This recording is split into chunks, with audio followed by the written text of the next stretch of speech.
Apel akbar yang digelar di kantor Wali Kota Tidore Kepulauan Maluku Utara Senin pagi diwarnai kericuhan. Para pegawai P3K marah usai mendengar rencana pegawai kontrak akan dirumahkan.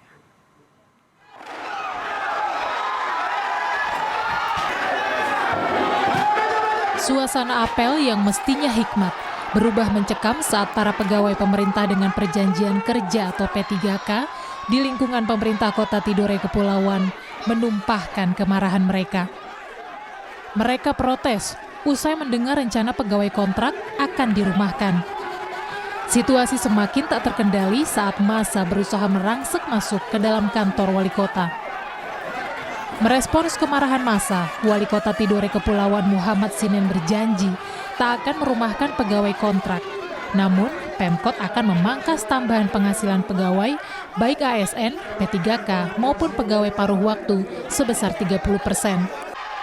Langkah itu dilakukan sebagai solusi untuk mengatasi defisit anggaran daerah sebesar 50 miliar rupiah akibat kebijakan efisiensi.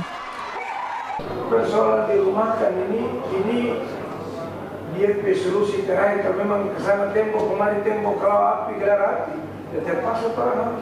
Dan bukan cuma hanya paruh waktu dirumahkan, semua pendapatan ASN kepala daerah itu pasti akan dikurangi semua. Tadi usulan MBG apa namanya putih itu saya telah masuk sampai situ. Yang saya minta juga pemerintah pusat harus penuhi dan take over gaji paruh waktu dan P3K. Kondisi ASN di Pemkot Tidore Kepulauan senada dengan curhatan Gubernur Maluku Utara, Shirley Chowanda ke DPR bulan lalu. Di hadapan DPR, Chowanda mengaku Pemprov Malut tak lagi punya uang untuk membayar gaji para P3K hingga akhir tahun 2026. Karena kami sekarang tidak punya cash flow untuk membayar gaji P3K sampai dengan akhir tahun. Sehingga apakah masalah kami daerah selesai, tetapi permasalahan kita di daerah ketika kita harus melakukan inovasi, banyak tools, banyak otoritas dari kami itu yang sudah diambil oleh pusat. Sehingga kami pun tidak memiliki ruang untuk bisa berinovasi. Di Maluku Utara, DAU kita itu cuma 960 sekian miliar.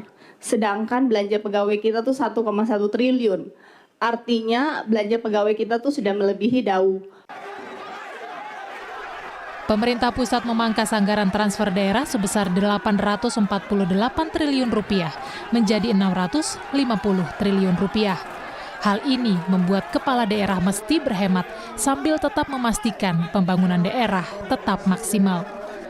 Agus Supriyanto, Kompas TV, Kota Tidore, Maluku Utara.